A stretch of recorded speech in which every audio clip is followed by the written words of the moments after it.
sister of the beautiful bride today, and I just wanted to start off by recognizing and appreciating the most important people in this room today, the bar staff.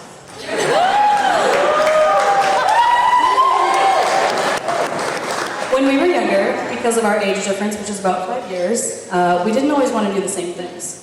I was obsessed with my sister. I would follow her around.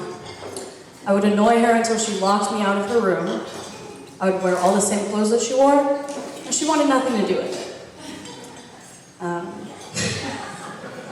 I would have to beg and to beg her to play games with me.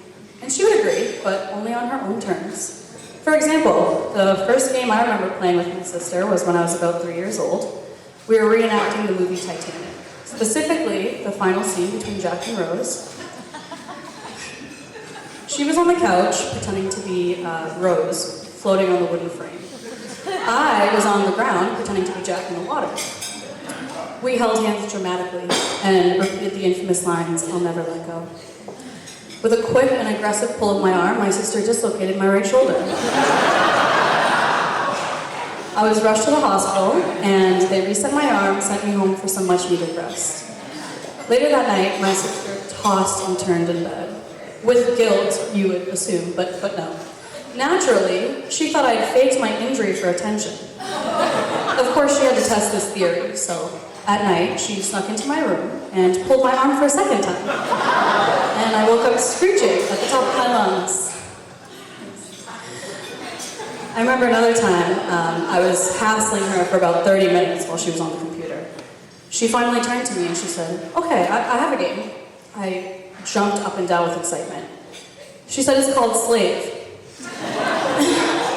You have to do everything I say, so go downstairs and get me this, this, and that, and then shut up for the rest of the time you're in my room."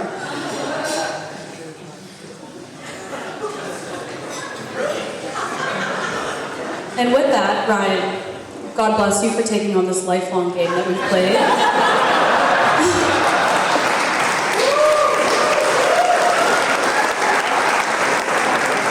And for becoming Dutch's bitch, so I no longer have to be.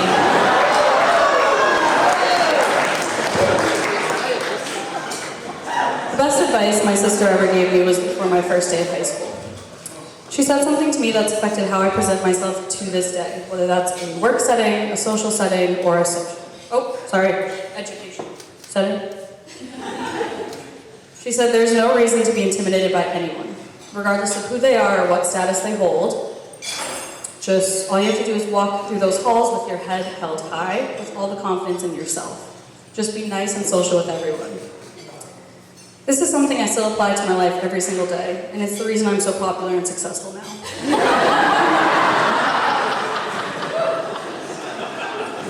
Now, I think it's time I talk about Ryan. For a second, I forgot he was here. Ryan has truly become so much of a brother to me.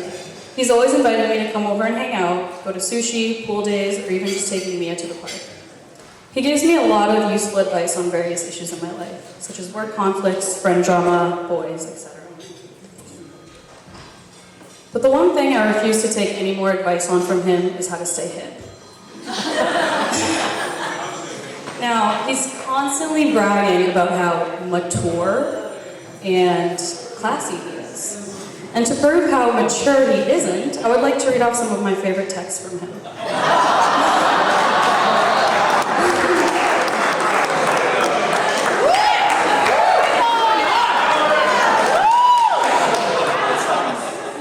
Hey, have you checked Dogecoin? We are currently at cloud level heading in the direction of the stratosphere. We are going to the moon! Where you at, dog? We at Lincoln getting lit as a motherfucker. Sorry. We put the whole city on our back, though.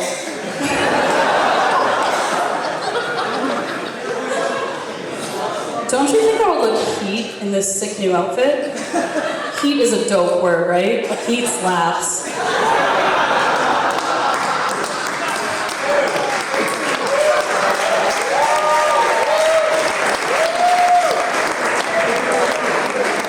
So I want to finish off by telling you guys about a dream I had once.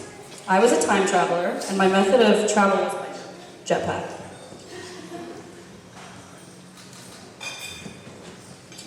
I wanted to go into the future and see where everyone in my family had ended up. Now, the moment in the future that I had chosen happened to be the apocalypse, okay, the end of the world. The sky was purple and blue, the earth was on fire, Ryan had lost his golf clubs. The first people I checked on were my parents. They were retired in Sri Lanka, living on the beach, taking care of each other, and more in love than ever. My heart smiled, and I wouldn't have wanted them to be any other way during our final days. Next was my brother. I jetpacked to his location, and he was at home with his wife and kids. They were on the couch watching movies and laughing. They had completely shut out the noise and destruction of the world outside, and were just enjoying the present moment with the ones they loved most. I left happily. Lastly, but most importantly, I checked on my big sister. When I got to where she was, I was immediately furious and heartbroken. She wasn't safe at home with her family. She was in the midst of the chaos in the most dangerous part of the world. She was at the front line. I got closer and started to understand why. There were all these children separated from their families, scared and alone. My sister was the only nurse there. Everyone else had gone home to their loved ones to spend their final moments, but not my sister. She was calm, putting blankets over the kids, giving them food and water, making them feel safe, loved, and at home. I realized in that moment that's exactly who she is and where she would want to be, doing the most selfless act for those in need. I left happily and proud.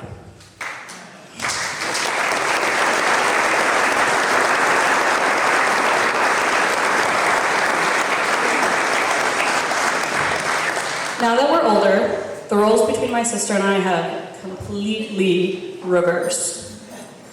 My sister follows me around. She annoys me until I have to lock her out of my room. She wears the same clothes I wear. She begs me to hang out with her, and I want nothing to do with it. In the wise words of Mariah Carey, I pose this question: why are you so obsessed with me?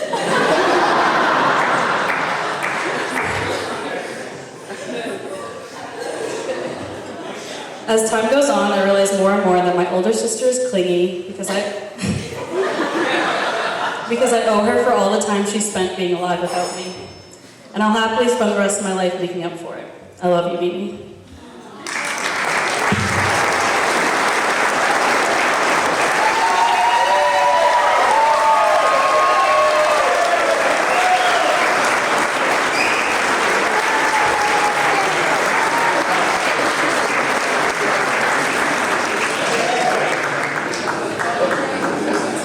That was one of the single greatest speeches I've ever heard.